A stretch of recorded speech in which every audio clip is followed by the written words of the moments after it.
What do you do after a big event when the excitement dies down and everyone goes home? If you're like most people, or at least if you're like me, you take a bit of a rest and then dive back into comfortable routines.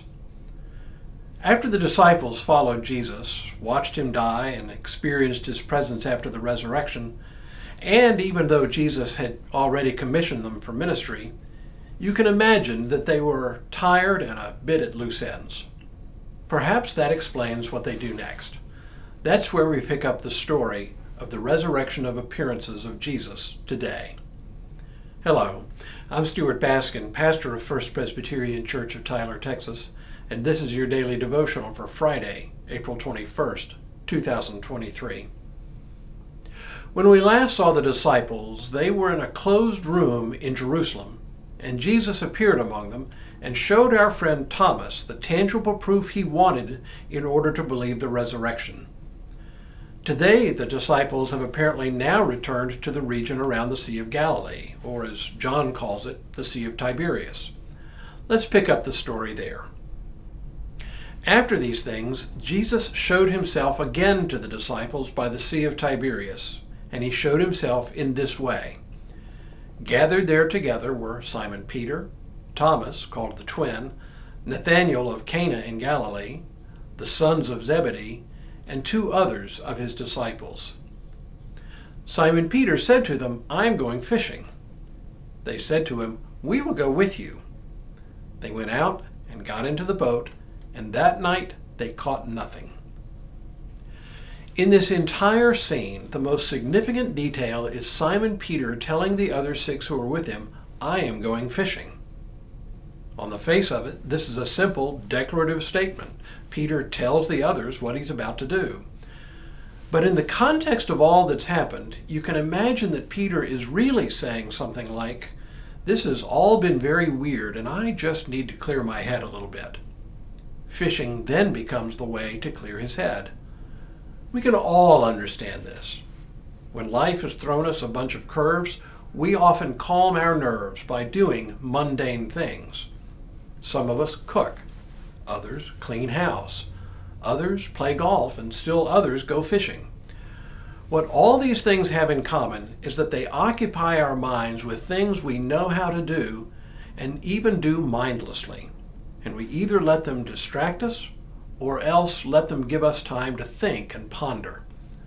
I rather suspect this was exactly Peter's intention, maybe a little of both. But then an interesting thing happens. After a night of fruitless fishing, a figure appears on the beach first thing in the morning and gives them some unsolicited advice. We read, "Just after daybreak, Jesus stood on the beach, but the disciples did not know that it was Jesus. Jesus said to them, 'Children, you have no fish, have you?' They answered him, 'No.' He said to them, 'Cast the net to the right side of the boat, and you will find some there.' So they cast it, and now they were not able to haul it in because there were so many fish. That disciple whom Jesus loved said to Peter, 'It is the Lord.' When Peter heard that it was the Lord, he put on some clothes, for he was naked, and jumped into the sea. But the other disciples came in the boat, dragging the net full of fish, for they were not far from the land, only about 100 yards off." You know, we've seen this pattern before. Jesus appears and speaks after the resurrection, but whoever he speaks to doesn't recognize him, at least not immediately. They recognize him by some sign, whether acted or spoken. Mary Magdalene finally recognizes him only after he calls her by name. The two unnamed disciples in Luke's account don't recognize him while they talk to him on the road to Emmaus, but only when he blesses and breaks bread with them do they recognize him. Now it is when the strange figure tells them to cast their nets on the other side of the boat, and they suddenly catch a great number of fish. This is when they recognize him for who he is. Now he does an almost sacramental thing. He breaks bread and divides fish and gives them to them to eat. We read, "When they had gone ashore, they saw a charcoal fire there with fish on it and bread.